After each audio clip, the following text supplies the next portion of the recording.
Gary, my mom says that I all have a thing. I'm always fighting for the underdog.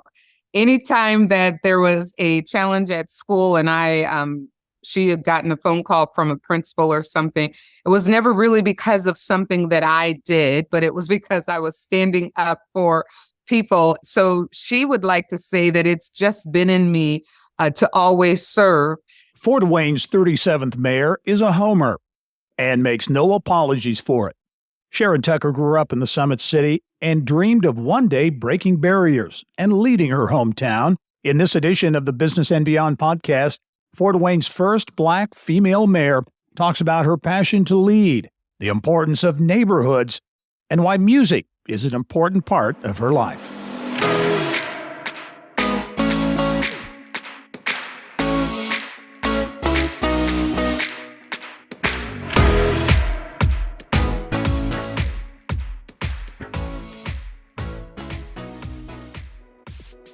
Hello and welcome to the Business and Beyond podcast presented by PNC. I'm Gary Dick. After serving multiple terms on the Allen County Council and Fort Wayne City Council, Sharon Tucker achieved her dream of becoming mayor of Indiana's second largest city, just not in the way she wanted. In April, Tucker was selected by a Democratic caucus to replace longtime Mayor Tom Henry, who passed away in March shortly after beginning a record fifth term in City Hall. She takes over a city enjoying unprecedented momentum, including hundreds of millions of dollars in downtown and riverfront development, and recent news of a more than $2 billion Google data center. And I am pleased to be joined on the podcast by the 37th mayor of the city of Fort Wayne, Sharon Tucker. And Mayor Tucker, thanks for taking the time to join me. Oh, thank you. Hi. Yeah, well, how's it been? Okay. How long has it been? Has it been 2 weeks? How long have you been? It's been a week today. Oh, a week, just 1 week. Today. Okay. Yeah. Has it sunk in yet? Give me your feeling, your vibe now that you've assumed the mayor's role there. A little bit. I've settled in a little bit. At least I'm not getting lost in the hallways anymore. Staff, when they see me in the elevator, they're all very kind, and I am just really enjoying it. And even out in the community, learning from a different perspective. Having served as city council, we're always looking at how we make fiscal decisions. And now on this side, how can we make life impacting decisions as we move forward? So it's been a great opportunity to settle into.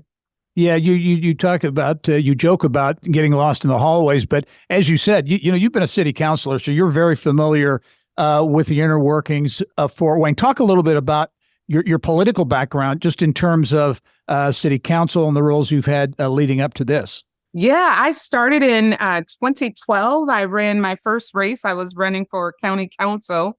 That race, I was not successful, but I came back the following year and I ran county council in the first district. So I served 5 years on the county council side, and then I elected twice there. In my second term, the first year, I ran for city council 6th district and won that seat and elected twice there. I guess I have a history of 5 because I served 5 years or starting my second term, and this opportunity came and I ran for the caucus, and that's where we are today. Yeah. Where did you get that interest, that passion for community service, community engagement, to do that, to run for public office and really put yourself out there? Gary, my mom says that I all have a thing. I'm always fighting for the underdog. Anytime that there was a challenge at school and she had gotten a phone call from a principal or something, it was never really because of something that I did, but it was because I was standing up for people. So she would like to say that it's just been in me to always serve. And I can think of times where I'll go into meetings and I'll say, I'm not going to say a word. I'm not going to say a word. And the leader in me says, no, you can't do this. And so it just happens. Serving on city council, that's a big commitment, to be sure.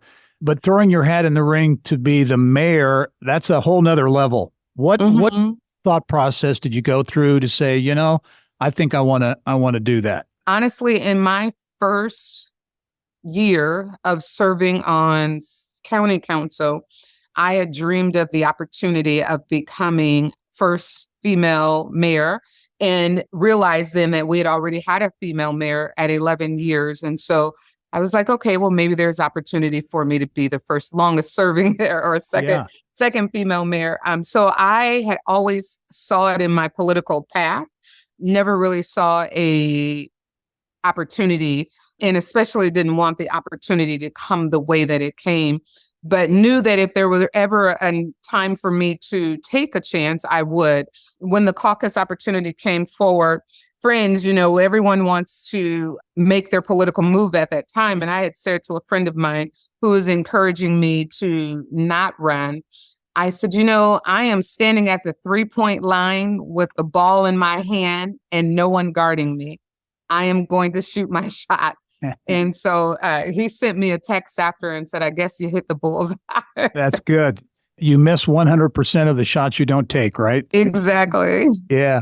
You mentioned you didn't want to get the office the way in which you did. And of course, that was the passing of Tom Henry recently, tragically. Talk about your relationship with Mayor Henry, Mayor Henry's family, what they meant and continue to mean for Fort Wayne. Of course, when I first came on the scenes, the Henrys welcomed me with open arms. I remember Miss Cindy having a couple of fundraisers for me where she called in her friends to help contribute to the efforts that it would take to get me across the line. You don't get that often from very many people, and the Henrys were right there to help make sure that I succeed. But even after time, throughout my years of serving, they were always there to provide advice and or answer questions. The mayor never, ever put me in a position where he over-advised. It was always whenever I needed his help, I knew that I could call on him. And whenever he needed my help, he knew that he could call on me. So we had a great friendship in respecting each other's perspective roles and being able to help modify the community. One thing that I really respected about Mayor Tom Henry is the district that I took over for in city council had not had investment in it for quite a while. And through our collaborative relationship and friendship, we were really able to make some major changes in the 6th district in 4 short years. And so that just speaks to both the testament of the relationship that we had and our ability to work together to be able to really move the city as a whole in a short period of time. For staff, even coming in now, you can see, you could feel it the first day, how staff really admired Mayor Henry and just the real uncertainty that they had, because in many cases, the only boss that some of them ever had, in some cases, really dear friend that they've had. And so it's been, for them, it had been a tremendous void that had been created for them. Yeah. Well, was it a challenge? Was that a challenge for you in kind of navigating those waters? No, not really, because one of the things that I've shared, and I've shared it publicly, is that I will never be able to replace Mayor Henry. Never. His shoes are too large. The work that he's done in the community are too big. But what I will do is make my own footprints in the sand next to his steps. And I've had that opportunity for the work that I did in city council. I served or followed a long-serving community servant there who had been there for 20 years. And so I learned early how you follow a servant leader like they both are, and you respect and build your own footprint from that. Never try to replace or duplicate. Yeah. Talked about neighborhood. I sense that you have a real passion and interest in terms of developing, building up neighborhoods. Is that part of, as you look at your vision, assuming the office of mayor, is neighborhood development high on the list? It is actually one of my top 3 priorities: empowering our neighborhoods, making sure that our communities have the support that they need. We have a team here that is building a neighborhood support system in our community development. And so making sure that all the resources are there so that we can help empower neighborhood associations, neighborhood communities, and rebuilding neighborhood associations where they have a gap at is one of the things that's extremely important to me. And the reason being is because when you have strong neighborhoods combined with a strong downtown, you have an absolutely strong city. And then you have support that helps you move forward other projects that we want to see. There are times where Mayor Henry would say the heart of a community is downtown, but the backbone are the neighborhoods. Mm-hmm. As you look at what is going on in Fort Wayne, and as I look at it from my vantage point, and we get around the state a fair amount, I don't know of any other city that has more going on in terms of investment and projects and just exciting developments, whether it's electric works or the riverfront, any number of projects. How would you characterize where the city of Fort Wayne is, especially as you look at downtown and the various developments there? How would you assess where things are now? We are project rich right now. We are project rich. Last Friday, we just broke the ground or cut the ribbon, however you want to describe it, on Google, building a facility here. They're going to make millions of dollars of investments. We have a couple of other projects that are coming on. Those projects will add opportunity for employment, and they'll be higher wage paying jobs, which will help our community grow. And we have some housing projects that are coming online so that individuals will be able to be housed when we bring in all of the employment opportunity. So we are project rich in being able to have economic investment driven to our community, but it took a lot to get us here. It took a lot to be able to change our downtown, which at one time at 5 o'clock, people were gone. Right. Now at 9 o'clock, we still have activity. And that all is an attestment to the mayor listening to what the community was interested in, going out and partnering with Greater Fort Wayne and other development entities so that we can welcome all of that development to our community. So I feel blessed that I am taking the city over at a time where we are thriving and we're on the upswing, and I get to focus on neighborhoods and people. Yeah. I was actually started my career in Fort Wayne and was there, unfortunately, for the closing of International Harvester, which obviously was a devastating blow to the community many years ago in the early 80s. But as I think about that, and you mentioned Google, a $2 billion investment, major investment in a data center project there in Fort Wayne. Fort Wayne lost that traditional old line manufacturer and International Harvester, but now today is attracting the new economy, data-driven industry. How's the community accepting that? Is there an excitement, or what's kind of the feel for the new industries that are coming to Fort Wayne? Just like anything else, when you're on the cusp of change, you have your group of people who are like, yes. And then you have those that are kind of like, what does this really mean for us? And so it has become our responsibility to make sure that we're doing two things. We're preparing people for the opportunity that exists. And that means partnering with trades, with school systems, so that we can have people that are ready for the employment opportunity when it comes online. And then we have to make sure that we are sharing with those who are kind of hesitant to let them know it's okay.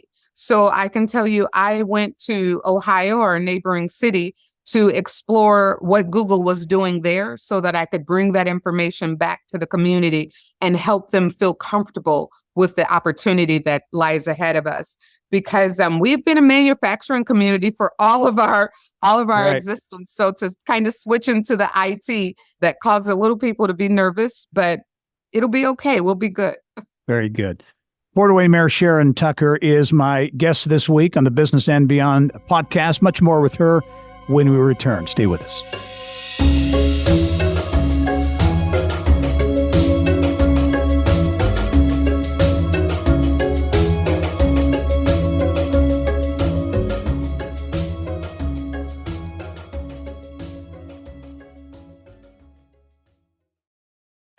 At PNC Bank, we're committed to making a difference in the lives of our customers and communities by helping them move forward financially.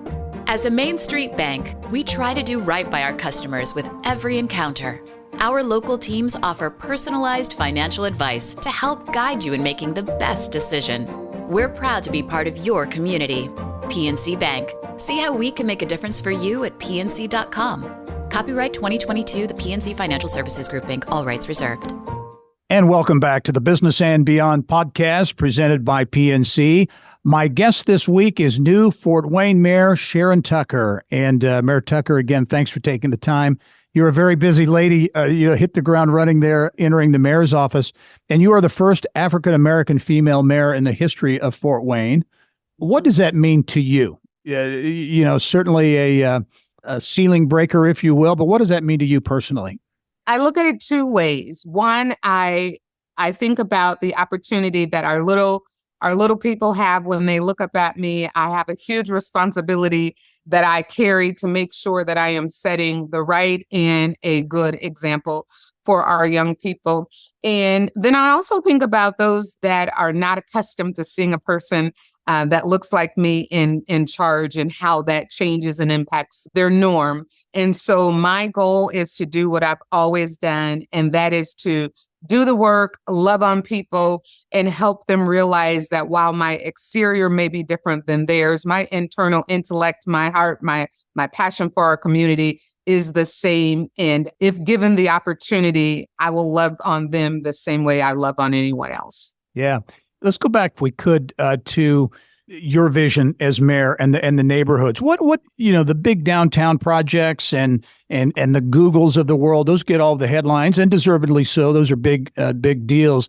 But the neighborhoods, many times, it's not just Fort Wayne. Many communities around the state, there's a feeling the neighborhood's going to get lost, kind of get left out, if you will. What are the biggest needs as you look at neighborhoods in Fort Wayne, and what do you want to try to address?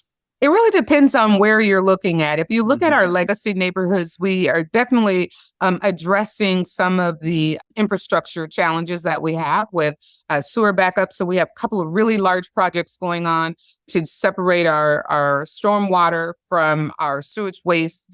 That's happening right now. And the goal there is to also help mitigate some of the sewer backups that we have in basements. We are doing some huge projects and putting in new infrastructure for lead pipes. We have not had a challenge in our community, but we're cognizant that we need to do the work before challenges come. So we're doing a lot of infrastructure there. But then you talk about your streets and sidewalks and the investments that we have coming online to make sure that we are a walkable, wheelchair user-friendly community. So making sure we are keeping the eye on the price for those things within neighborhoods, and then go into the beautification of neighborhoods, right? Making sure that we have our updated signage, updated community neighborhood signs, that we are making community markers for specific places. And one of my personal favorites that we're doing right now is we're increasing our pocket parks and going through our neighborhood parks and putting in new playground equipment. So those are some of the things that as a city we're doing to make sure that we're keeping focus on updating our neighborhoods so that they don't get lost in all the big buildings. We want to make sure that we have walkable, enjoyable communities so that our quality of life is increased for all of our city. Yeah, as you look at this point in time, in Fort Wayne, do you sense it's a bit of a tipping point, so to speak? I mean, when you look at all the things going on downtown and the riverfront, riverfront development, I know there's been talked about for a long time, but now is becoming certainly reality and kind of a tipping point toward what Fort Wayne can become. And you mentioned the focus on neighborhoods as well. Talk about where you see, things and where you see things being maybe in 5 or 10 years.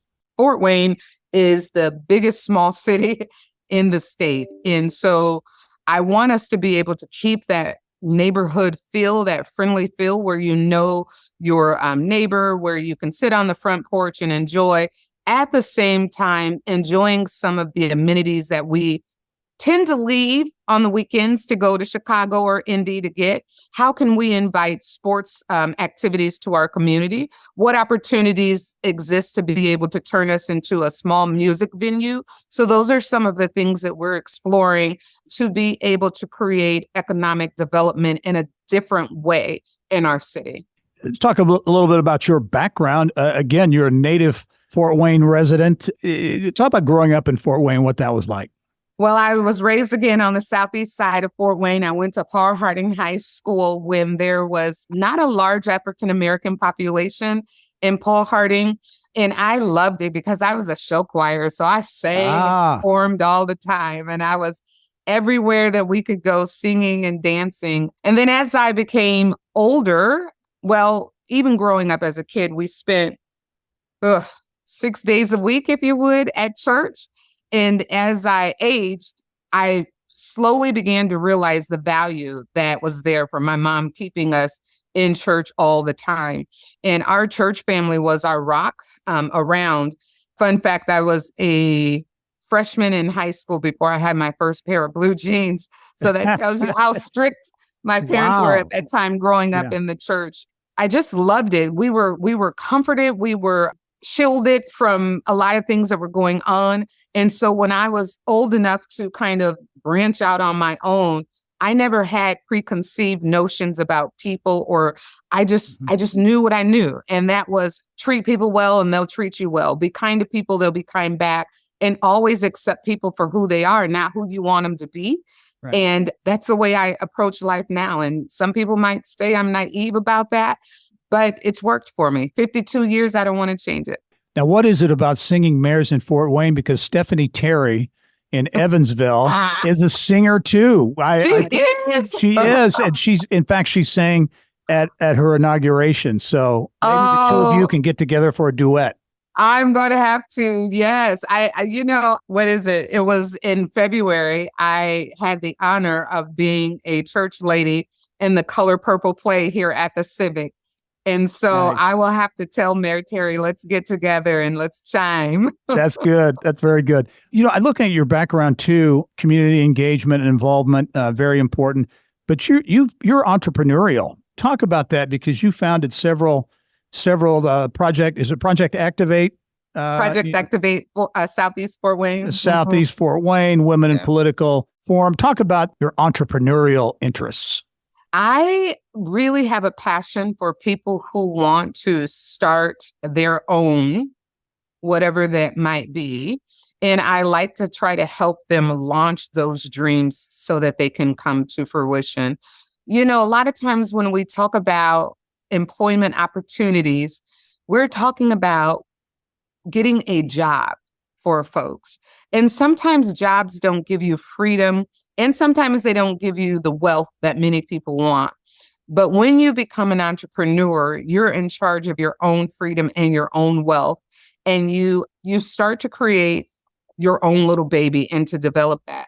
And I like to see opportunities for people come to fruition because nothing gives me greater joy than to see somebody who says, I have a dream and help them build that dream Mhm. and not want anything from it. And so that's what Project Activate Southeast was about. It was me going out raising funds to be able to help an entrepreneur launch their business. And because I knew that Southeast Fort Wayne was missing many of the amenities that you see in other communities, the only requirement was that you would locate that business Southeast Fort Wayne.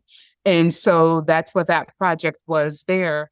When I was starting out in politics myself many years back, there was really no other ladies involved that I could go to and talk to and be mentored to have, I had a rough day, or the guys wouldn't let Mhm. me in the conversation this time. And so I launched that program so that women could have a place where they could come and talk about all the things that we never really get an opportunity to talk about. So I guess you can say I love creating opportunity and space for people. Are there things you can do as mayor, the city can do along those lines in terms of support for entrepreneurs and innovators? And as you mentioned, and you did it specifically for a neighborhood that would be underserved in that regard. Are there things you can see maybe doing to help support entrepreneurs? Fortunately, the city has already started. They have what we call SEED, which is a education program that helps entrepreneurs launch their business. We have the NIC, which does similar, but in a Right. different way. Hmm. So we are miles ahead of being able to help that system come forward. And we have what we call the Build program here locally, where we will help educate people on how to write your business plan, how to do your finances, all of those items. So the city is in a pretty good space right now with being able to help entrepreneurs. But we have several opportunities that the city is focused on to make sure that we're creating entrepreneurs from inside. What we do know is that when you help an entrepreneur start their business, they're pretty committed to the community and they like to give back to the community. So when you look at Utopia Coffee, that's one of the places that we have here. The business launched. James Kahn, he's a restaurateur who has now 3 or 4 restaurants that he had help starting here with the city. Even our one of our pride and joys, 80/20, which is a huge factory now, started as a small place. And then my personal favorite is 3BG is their initials, but it stands for 3 Bald Guys. They started their business from scratch here in the city and launched on. When you help entrepreneurs start, they're committed to your community, they're committed to the city because this is where they got their start and this is where they live. And then they can grow into bigger businesses that employ more people. Well, Mayor Sharon Tucker, Fort Wayne Mayor Sharon Tucker, really want to thank you for taking the time to join us. I know you're up against a time deadline. I want to be respectful of that. And I really look forward to more interviews in the future and watching Fort Wayne continue to grow. Appreciate the time and look forward to seeing you soon. Thank you so much. And thank you to your listeners. All right. And thank you for joining us on this edition of the Business and Beyond podcast presented by PNC. It is a weekly conversation with achievers in business, sports, entertainment, and beyond. And you can download all of our episodes. And also, you can get Indiana business news 24/7. All you have to do is go to InsideIndianaBusiness.com. Thanks for joining us. I'm Gary Dick. We'll see you next time.